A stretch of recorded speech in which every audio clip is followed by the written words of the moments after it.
A BBC documentary titled India, the Modi Question has caused a massive political uproar, with the union government even having it blocked across social media platforms in India.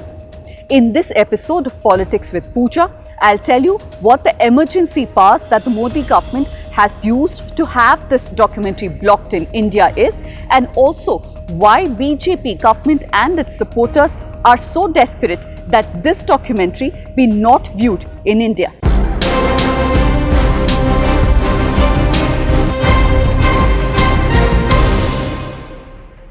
In June 2022, India, along with several other countries, signed a statement which called for guarding the freedom, independence and diversity of civil society actors and protecting the freedom of expression and opinion online and offline. But just 6 months after that, the Modi government exercised its emergency pass to have a BBC documentary on the 2002 Gujarat riots to be blocked across social media platforms including Twitter and YouTube. In accordance to instructions from the INB ministry, multiple videos of the first episode of the BBC documentary on YouTube were asked to be blocked, and Twitter too was instructed to block at least 50 tweets which had links to the YouTube documentary.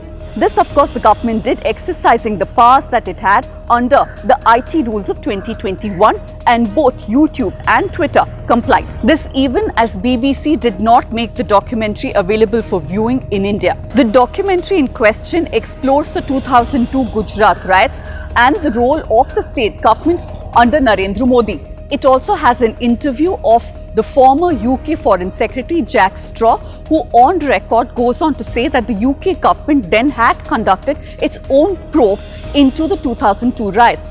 And also, the documentary quotes from a secret classified report which goes on to place the blame directly on Narendra Modi's shoulders. Predictably, the union government under Narendra Modi has reacted sharply to the BBC documentary.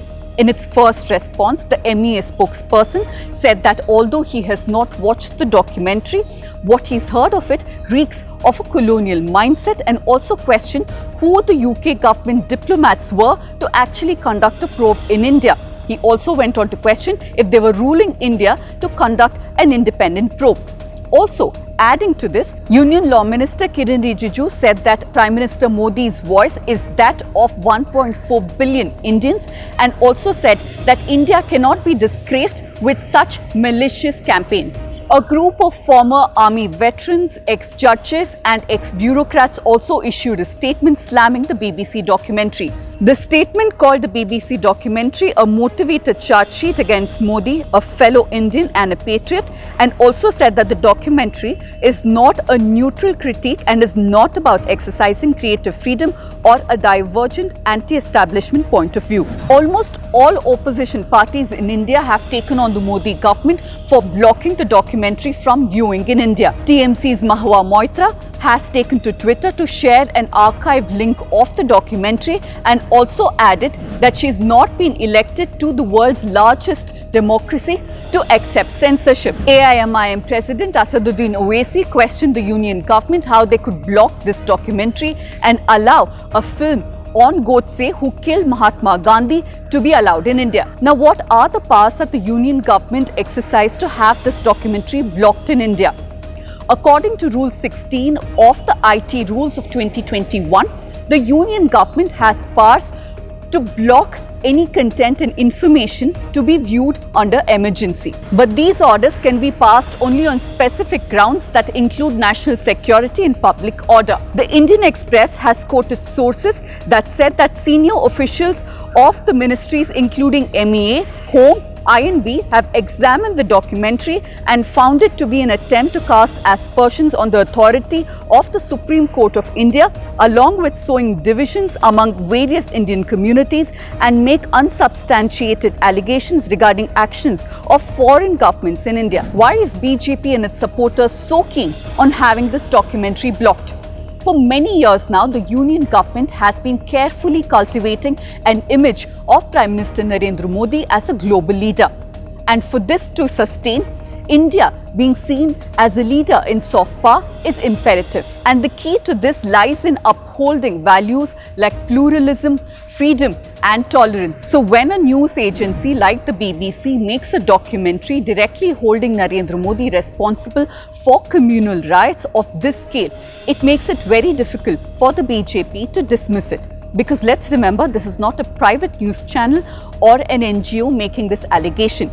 The BBC is a news organisation that is partially funded by the UK government and has credibility world over. The documentary also gains certain credibility because it does not give space only to detractors of Prime Minister Modi, but also has given considerable space to staunch supporters of Modi like Swapan Das Gupta. So when it was difficult to dismiss a news agency like BBC, the MEA spokesperson chose words like colonial mindset and prejudice against the BBC documentary. Domestically too, when Modi's supporters have been pushing a narrative of his global supremacy, calling him the Vishwa Guru, such documentaries by organizations like the BBC will call into question how much people world over are buying that narrative.